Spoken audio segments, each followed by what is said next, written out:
अन्नदाता अन्नदाता तुम अन्नदाता अन्नदाता अन्नदाता तुम अन्नदाता मुंड छाड़ तुंडरे मारी फड़ाए मणि मुकुता तुम साथी से दिन राति खटी दिए खुशीर बारता अन्नदाता अन्नदाता तुम अन्नदाता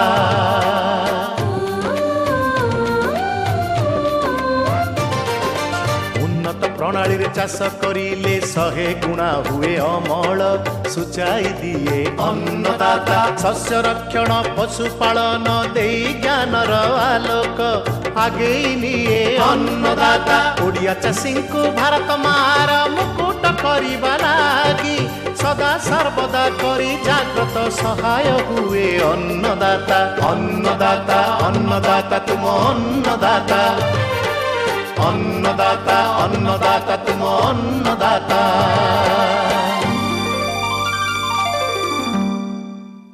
नमस्कार नुआ सकाळ सबु चाषी भाई भौणी मानक अन्नदातार एक नूतन अध्याय को मु वंदिता स्वागत करुछि। एबे आसंतु जिबा कार्यक्रम को आउ जानि नेबा मुख्यांश गुड़िक।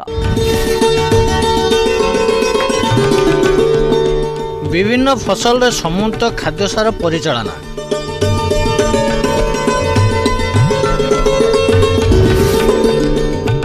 खरा दिने महीषर जत्नर प्रथम भाग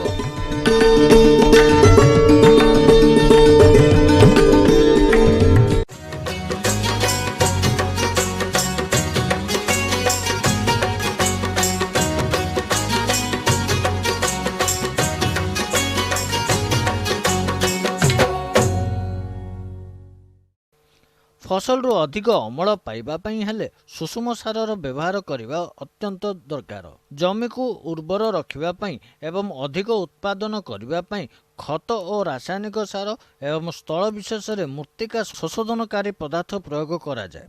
खत सार माध्यम रे मृत्तिकार मिशुथार उद्भिद खाद्य उत्पादन परिमाण खत सार प्रकार और प्रयोग परिमाण उपर निर्भर करे।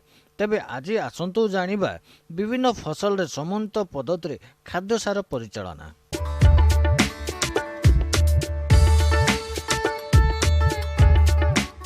वर्तमान देखा जाइए आमर विभिन्न चाषबास रासायनिक सारर बहुल व्यवहार करा ता छड़ा किसी मुख्य खाद्य सारर असंतुलित भाव में प्रयोग करा गवेषणार जना पड़ी जे केवल रासायनिक सार व्यवहार करने द्वारा माटीर स्वास्थ्य खराब होगा सहित फसल अमल मध्य ठीक भाव में हो पारना। आउ देखा जाइए वर्तमान आमर अणुसारर अभाव मध्य देखा जाइए। यही परिप्रेक्षी में आमर जो गवेषणा लब्ध ज्ञान परीक्षा कर जना पड़ी जे केवल रासायनिक सार व्यवहार न करी आम रासायनिक सार सहित जैविक सार जदि समन्वित भाव में प्रयोग करवा जहाँ को आम समन्वित खाद्य सार परिचालना कहूँ ताकू प्रयोग कले माटीर स्वास्थ्य ठीक रहा सहित आमर अमल मध्य ठीक भाव में हो पार। से आमको जो रासायनिक सार आम जी परिमाण प्रयोग करवा ताकू आम जदि माटी परीक्षार फलाफल को भित्ति करी आम जदि रासायनिक सार प्रयोग करवा तेबे संतुलित भाव में खाद्य सार फसल को मिल पार। ता छड़ा मो जैविक सार कथा जो कहली आमर विभिन्न फसल पई विभिन्न प्रकार जैविक सार अच्छी जोड़ा विशेष करी जीवाणु सार आमर ताकू व्यवहार कर पारिबा। जीवाणु सार विशेष करी किसी बैक्टेरिया अच्छी जो थे वायुमंडल जबक्षारजान को विबंधन करी से फसल को जोगई था। से हिसाब से आमर डाली बा सिंह जातीय फसल पई आमर राइजोबियम कल्चर जो राइजोबियम कल्चर व्यवहार द्वारा जीवाणु सार हिसाब से फसल को सेमाने आपणकर जबक्षारजान जोगई था। ता छड़ा आमर अणसिंह जातीय फसल विशेष करी किसी पनीपरिया फसल आमर धान मक्का विभिन्न फसल जो रही अणसिंह जातीय फसल से आम आजोटोबैक्टर आजोस्पिरिलम ये सब जीवाणु कल्चर को व्यवहार कर पारिबा। ता छड़ा आमर बहुत जगह देखा जाइए आम जिलार मृत्तिका मध्य अम्ल माटी से अम्ल माटी रे विभिन्न प्रकार समस्या गोटे मुख्य समस्या है फस्फरस सार जो प्रयोग करुँच से माटी रे फिक्सेशन बा विबंधन हो रही जाए जहाँ फसल को मिल पारे ना। से क्षेत्र में आमर गोटे जीवाणु सार रही जहाँ कह पीएसबी फस्फरस सल्युबलाइजिंग बैक्टेरिया ताकू जदि आम जीवाणु सार हिसाब से व्यवहार करवा तेबे माटी जो फस्फरस अच्छी बांधी रही फसल को मिल पारना ताकू सी द्रवीभूत करी आम फसल उपलब्ध कराई थाए। ତା ଛଡ଼ା ଆମ ଜିଲ୍ଲାରେ ମଧ୍ୟ ଦେଖାଯାଇଛି ମାଟିରେ ଜୈବିକ ପଦାର୍ଥର ମାତ୍ରା ବହୁତ କମ୍ ପରିମାଣରେ ଅଛି, ଯାହାଦ୍ୱାରା ମାଟି ଯେଉଁ ଆମେ କହୁଛନ୍ତି ଜୀବନ୍ତ, ସେଇ ଯେଉଁ ମାଟିରେ ଯେଉଁ ଅସଂଖ୍ୟ ସଂଖ୍ୟାରେ ଅଣୁଜୀବ ଯେଉଁ ଅଛନ୍ତି ତାଙ୍କର ସୁରକ୍ଷା ପାଇଁ, ତାଙ୍କର ଆକ୍ଟିଭିଟି ପାଇଁ ବା କାର୍ଯ୍ୟଦକ୍ଷତା କରିବା ପାଇଁ ଜୈବିକ ପଦାର୍ଥର ବହୁତ ଆବଶ୍ୟକତା ରହିଛି। ସେଥିପାଇଁ ଆମର এই ସମନ୍ୱିତ ଖାଦ୍ୟ ପ୍ରଣାଳୀରେ ଆମେ ବିଶେଷ କରିକି ସଡ଼ା ଗୋବର ଖତ, କମ୍ପୋଷ୍ଟ ତାକୁ ଯଦି ବହୁଳ ପରିମାଣରେ ବ୍ୟବହାର କରିବା ତେବେ ମାଟିର ସ୍ୱାସ୍ଥ୍ୟ ଠିକ୍ ରହିବ, ଫସଲକୁ ମଧ୍ୟ ବିଭିନ୍ନ ପ୍ରକାର ମୁଖ୍ୟ ଖାଦ୍ୟ ସାର ସହିତ ଅଣୁସାରର ମଧ୍ୟ ଅଭାବକୁ ପୂରଣ କରାଯାଇପାରିବ। ତା ଛଡ଼ା ମାଟିର ସ୍ୱାସ୍ଥ୍ୟ ମଧ୍ୟ ଠିକ୍ ଭାବରେ ରହିପାରିବ। ଆଉ ଗୋଟେ ଦିଗ ରହିଛି ଆମର ଜୈବିକ ସାର ହିସାବରେ ଆମର ବିଶେଷ କରିକି ଯେହେତୁ ଆମର ସବୁ ପ୍ରକାର ବିଶେଷ ଧାନ ଗୋଟେ ମୁଖ୍ୟ ଫସଲ, ଧାନ ଫସଲରେ ଆମେ ଆପଣଙ୍କର ସବୁଜ ସାର ହିସାବରେ ଧଣିଚାକୁ ବ୍ୟବହାର କରିପାରିବା, ଯାହାଦ୍ୱାରା ମାଟିରେ ଆପଣଙ୍କର ଯବକ୍ଷାରଜାନ ଯେଉଁ ରହିଛି ତଳ ଭାଗର ଯେଉଁ ଖାଦ୍ୟ ସାର ରହିଛି ସେଟା ଆମେ ଯେତେବେଳେ ତାକୁ ସବୁଜ ଅବସ୍ଥାରେ ମାଟିରେ ମିଶାଇଥାନ୍ତି ସେହି ହିସାବରେ ଉପରକୁ ମଧ୍ୟ ଖାଦ୍ୟ ସାର ଆସିଥାଏ। ତା ଛଡ଼ା ସେଥିରେ ଯେଉଁ ଭାତୁଡ଼ି ସୃଷ୍ଟି ହୋଇଥାଏ ସେଇଥିରେ ରାଇଜୋବିୟମ୍ ଜୀବାଣୁ ରହିକିରି ବାୟୁମଣ୍ଡଳରୁ ଯବକ୍ଷାରଜାନ ଆଣିକି ଫସଲକୁ ଯୋଗାଇଥାଏ।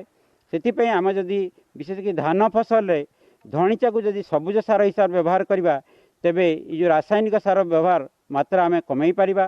ଆଉ ସ୍ଥଳ ବିଶେଷରେ ମଧ୍ୟ ଦେଖାଯାଇଛି ଆମେ ଯଦି ରାସାୟନିକ ସାରର ମାତ୍ରା 50% କମେଇକିରି ଆଉ 50%କୁ ଆମେ ଜୈବିକ ଉପାୟରେ ଯେମିତିକି ଆମର ସଡ଼ା ଗୋବର ଖତ, ଆମର ଜୀବାଣୁ ସାର, ଆମର ପିଡ଼ିଆ ଯେଉଁଟା ଆମର ବିଶେଷ କରିକିରି ଆମର ନିମ୍ବ ପିଡ଼ିଆ, କରଞ୍ଜ ପିଡ଼ିଆ ତାକୁ ଯଦି ଆମେ ବ୍ୟବହାର କରିବା ନିହାତି ଭାବରେ ଆମର ରାସାୟନିକ ସାର ଯେଉଁ ଆମେ ବ୍ୟବହାର କରୁଛନ୍ତି ତାର ପରିମାଣ ଆମକୁ ବହୁତ କମେଇ ଦେଇପାରିବା।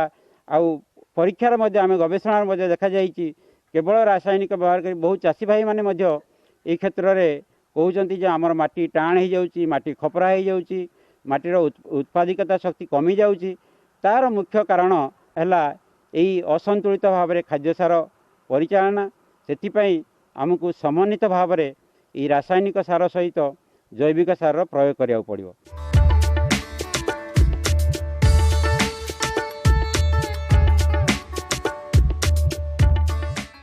ଏବେ ଗୋଟିଏ ଛୋଟିଆ ବିରତିର ସମୟ। ବିରତି ପରେ ରହିଛି ଖରାଦିନେ ମହିଷର ଯତ୍ନର ପ୍ରଥମ ଭାଗ।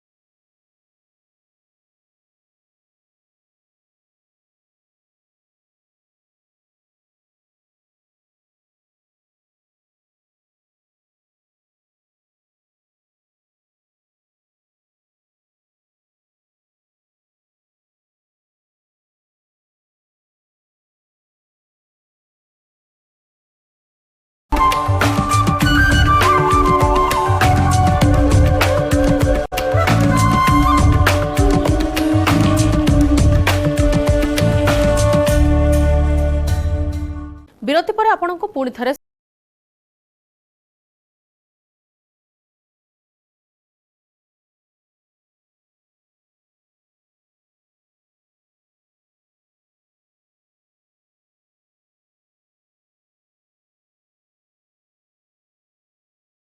निजर आवश्यकता पाई हेउ कि व्यवसाय करी दुई पैसा रोजगार करबा पाई हेउ आम राज्यर अधिकांश चाषी महिषी पालन करिथांती। दुग्ध उत्पादन पाई महिषी पालन एक लाभदायक व्यवसाय। आगको खरा दिन आसुछि, आपण माने निश्चय अनुभव करुथिबे जे दिनकु दिन उत्ताप बढ़ी पारे लागिबो। महिषी माने अत्यधिक उत्ताप आदौ सही पारंती नाही। तेणु ए खरा दिने किपरि महिषी मानकर जत्न नेबा दरकार, आसंतु से विषय रे जानिबा।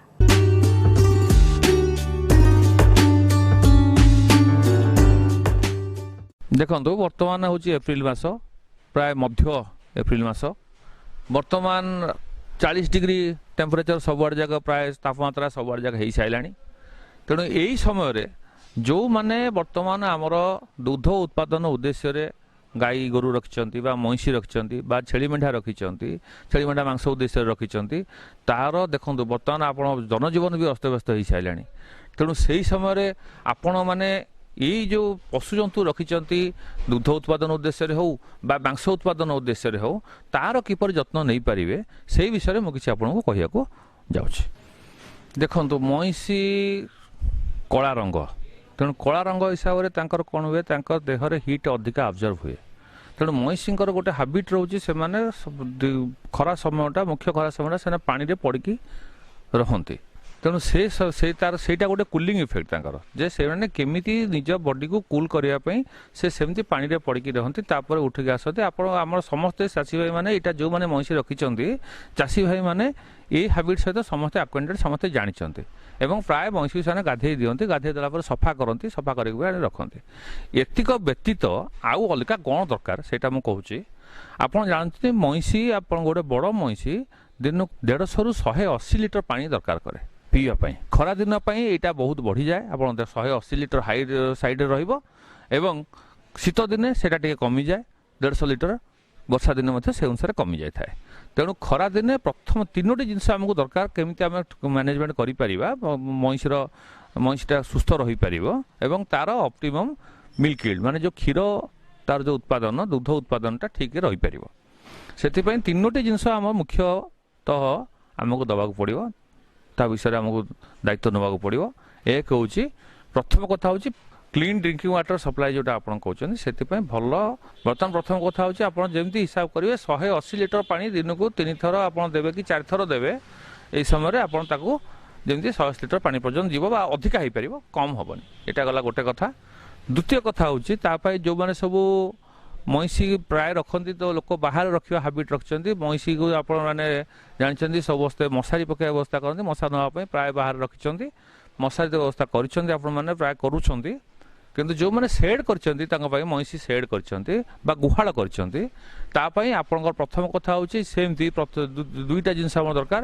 ତାର ସଫିସିଏଣ୍ଟ ସ୍ପେସ୍, ଗୋଟେ ମଇଁଷି ଆପଣଙ୍କୁ 40ରୁ 50 ସ୍କୋୟାର ଫୁଟ ଜାଗା ଦରକାର କରେ।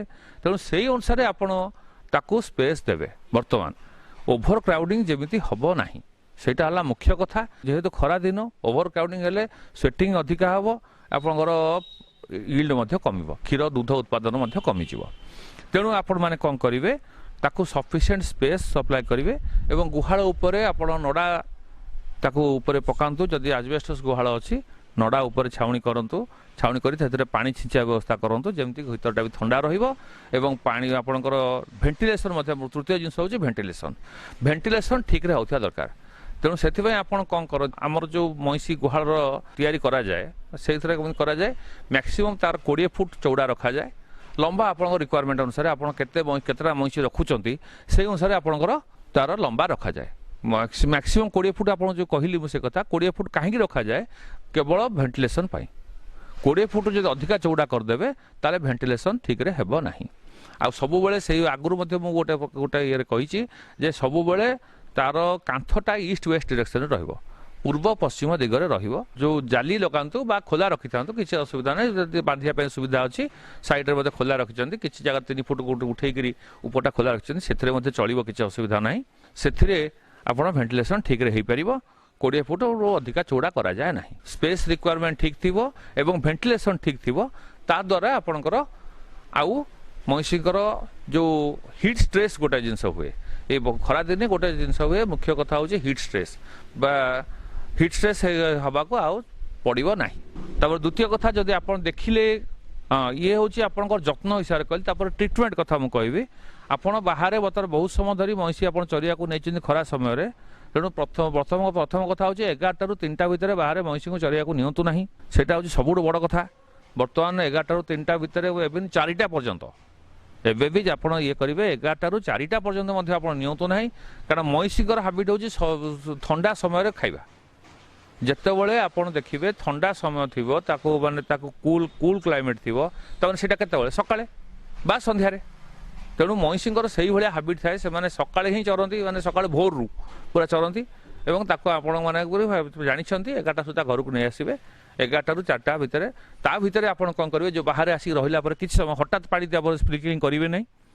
लोक कौन करती से गोटे भूल भी लोक किसी लोक कर रिसेंट गोटे केस देखा जाइली से भाया गोटे प्रोब्लेम होती सीधा महिषी पूरा खरार चलूला आनी सागे सागे गाधेदेले से जिनस करेंगे ना सागे सागे गाधेबे ना किसी समय रखिए खोला जगार बाहर रखिए तापर बॉडी निजे हिट डिसेपिटा हाँपाई देहर जमी गरमटा जो तापटा देहर बाहरी जाए समय दरकार से आप दिंतु तापर गाधे दिंतु तापर गाधे खोलार बांध दिंतु आप देखिए क्षीर उत्पादन दुग्ध उत्पादन आप ऑप्टिमम रही तार स्ट्रेस पड़ो ना जो मैंने आपंकर दी प्रकार जिन महिषी रखापी व्यवस्था कराई कर गोटे लोक जो मैंने सब बाहर चरिया नौ से महिषी आप कौन करेंगे देखूँ बर्तमान खरा दिन मुझे प्रथम कही खरा दिन हिसाब से आप सका 5:30 ରୁ 6ଟା भितर मैक्सिमम 6टा ताठू अधिका करेंगे ना कि खाइया देवे घरे तापर चरिया ने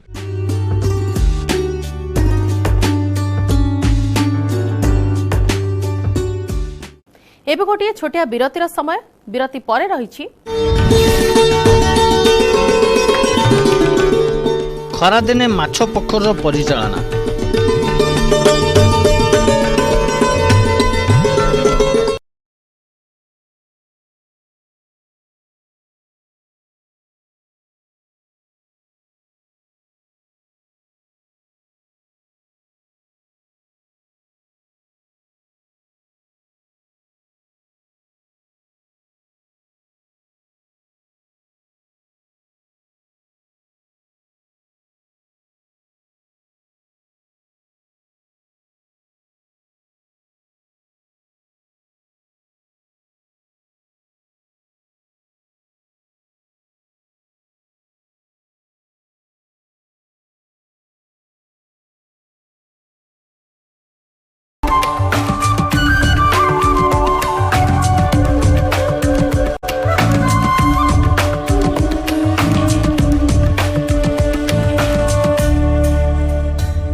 विरति पर आपनको पुणी थरे स्वागत।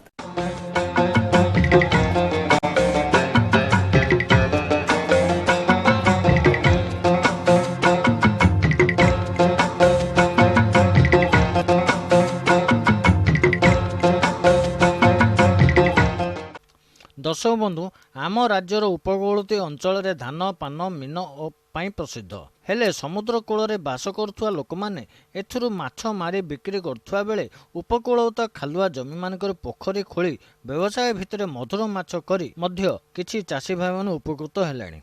आमको मत्स्य उत्पादन रे आत्मनिर्भरशील हेबाकु हेले यार केतक वैश्विक दिग प्रति ध्यान देबाकू पड़िबो। एबे तो खरा दिन चली एही समय आमको माछ और माछ पोखर केतक स्वतंत्र जत्न नेबाकू पड़िबो। ठीक एही विषय आसंतु जानिबा हमर एही प्रस्तुति रे।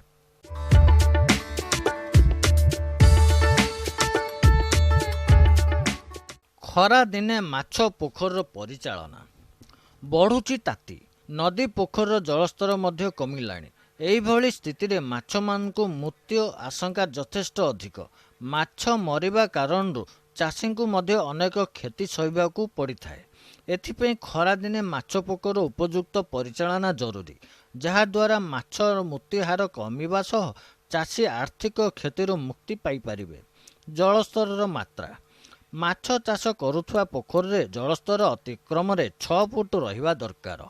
जदि पोखरु जलस्तर कमी जाउछि तेबे चाषी माने अन्य कौनसी उपाय पोखर पानी भरी पारिबे। जो चाषी भाई पाखरे एही सुविधा सुजोग नथिबो सेमाने पोखरु बड़ माछ धरी बिक्री करदेबा दरकार। पर्यायक्रम बड़ माछ धरी बिक्री करदेले चाषी माने हठात माछ मरिबा किंबा जलाभावर जनित हानि रु मुक्ति पाई पारिबे। जलाशयर अम्लजान को नियंत्रण खरा दिने तापमात्रा वृद्धि जोगु जलाशयर अम्लजान अभावर कारण देखा जाई थाए। परिवेशर उत्ताप वृद्धि द्वारा पोखर उत्ताप बढ़ी थाए और एहार द्रवीभूत अम्लजान उपरे प्रभाव पकाई थाए। एहा दूर करिबा पई चाषी माने प्रथमतः पोखर रे जल संचालन करिबा दरकार और जलर उच्चता बढ़ाई देबा दरकार। एथि सहित पाखरे वायु संचालन जंत्र किंबा पानी पंप द्वारा पोखर मध्य जल संचालन करिबा दरकार। फल जल थिबा द्रवीभूत अम्लजान परिमाण बढ़िजिबा और माछ मानकर मृत्यु हब नाही। एहा व्यतीत अम्लजान पाउडर टैबलेट बा कैल्शियम पैराऑक्साइड निकटस्थ आक्सप ठारू आनी पाखरे रखंतु। अम्लजान अभावर लक्षण। पोखर अम्लजान अभावर लक्षण है माछ माने पोखर जलस्तर उपरी भाग को आसी जाती और अम्लजान नेबापाई पाटी पाकु पाकु करती। यह व्यतीत मध्य राति भोर पर्यंत यही लक्षण माछ मानकर देखा जाए। जदि यही लक्षण चाषी पोखर रे देखा पाए ताहले सेमाने एहाकु तुरंत प्रतिकार करने जरूरी। नहले अम्लजान अभाव माछ मानकर मृत्यु घटी पारे। यही समय जलर केतक रासायनिक कारक यथा पीएच अम्लत्व और क्षारत्व एमोनियम नाइट्रेट जलर प्रवक परीक्षा करने जरूरी। पानी नील पड़गले पानी पोखरी अत्यधिक नील हो जाइथिले सेथिरे उद्भिदगत प्लवक अधिक हो जाइथाय। यह पोखर जलस्तर कमिबा द्वारा होइथाय। पोखर रे जलस्तर कमिबा द्वारा पंकर थिबा अदरकारी गंजेस तथा एमोनियम नाइट्रेट बढ़ी जाइथाय और माछ मानक पय विषाक्त परिवेश सृष्टि करिथाय। सूर्य किरण और तापमात्रार प्रभाव रे आलोक पोखर रे थिबा जलर निम्न स्तर को जीवा फल रे एही प्रकार अवस्था देखा जाइथाय। जदि एही प्रकार विषाक्त परिवेश देखा जाए ताहाले चाषी माने पोखर रे न्यू लाइट एकर पिछा 20 ରୁ 30 केजी प्रयोग करने दरकार। यह व्यतीत जल रे पीएच अणा जाई एकर पिछा 80 किग्रा चून प्रयोग करने जरूरी।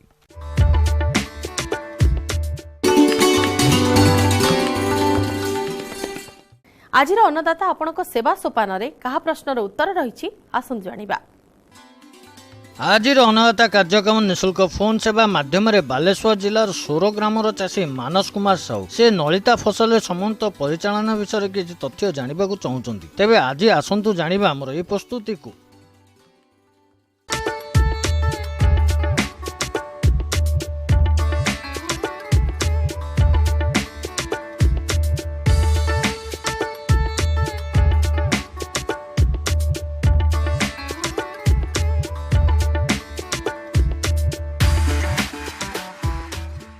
तापरे नलिता फसलर रोगपोक परिचालना बा फसल संरक्षण विषय किछि जानिबा।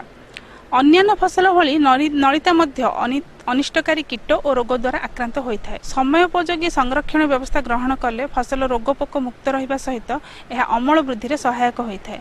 नलिता फसल को आक्रमण करुवा रोग और पोक मध्य प्रथम देखिए आम कीट मानक मध्य घोड़ा पोक, कांडघुणी पोक, बिहार संभालुआ और हलदिया अष्टपदी प्रधान अटंती।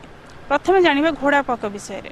ए घोड़ा पोक शरीर को बंकई बा कुजा करी घोड़ा परी चले। एही पोकर सुक गुड़िक देखा सबुज रंगर देह उपर कला बिंदु गुड़िक थाए।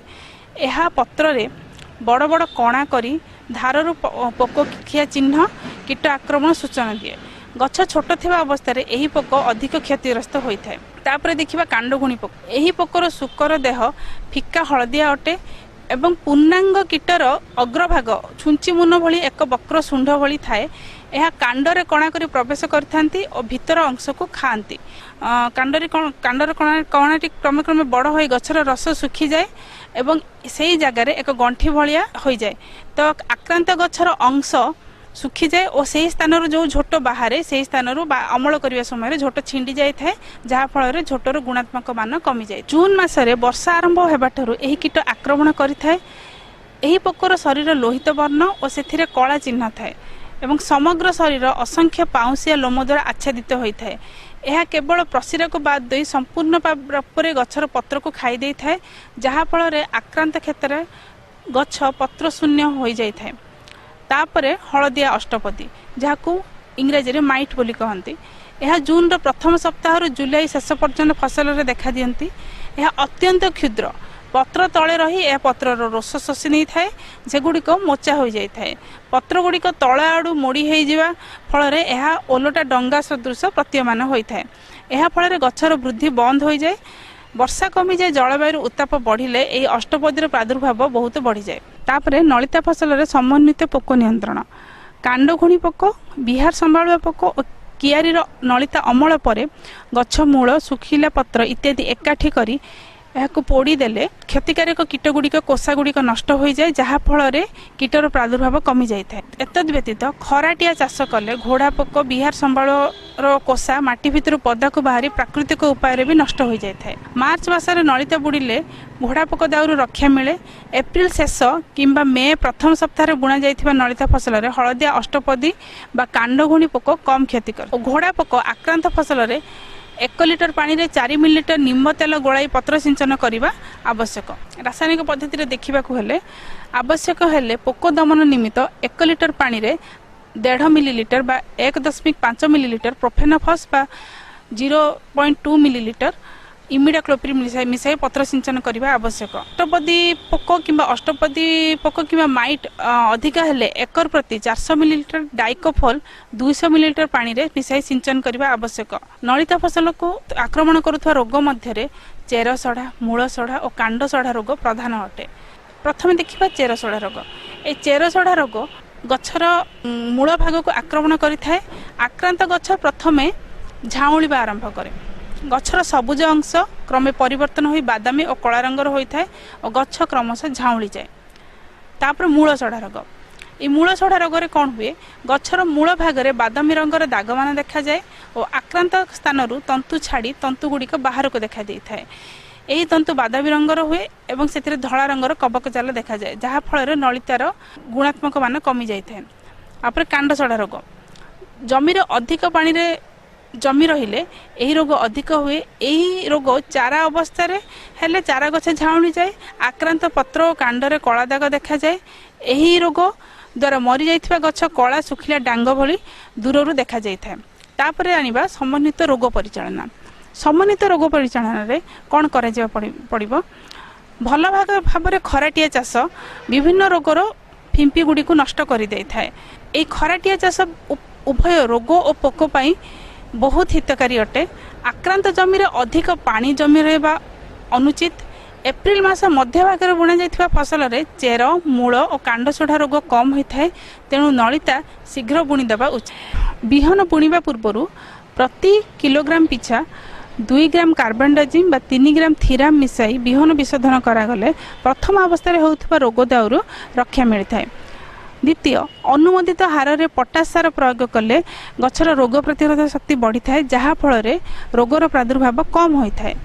तृतीय, 1 किग्रा बिहन सहित 5 ग्राम ट्राइकोडर्मा कबक को गोलाई बुणिले प्रथम अवस्था रे लागुथबा चेरसड़ा रोगरू रक्षा मिलता है। एतद व्यतीत रोग नियंत्रण सकाशे 1 लिटर पानी रे 4 ग्राम कार्बोक्सीक्लोराइड बा 1.5 मिलीलीटर हेक्साकोनाजोल बा 0.75 मिलीलीटर प्रोपिकोनाजोल प्रयोग करने नितांत आवश्यक। ये चाषी भाई माने एहीपरि भावे वैज्ञानिक मानक ठारू परामर्श नहीं वैज्ञानिक भित्ति रे नलिता चाष कले रोगपोक दायरू रक्षा पाइबे एवं नलिता गछर वृद्धि रे यह सहायक होइथाए। एहा फल रे आपण नलिता गछरू उन्नत मानर तंतु बा झोट पाई परिबे एवं यह नलिता अभिवृद्धि रे सहायक हेबा फल रे नलिता गछरू आपण अधिक उत्पादन मध्ये पाई परिबे।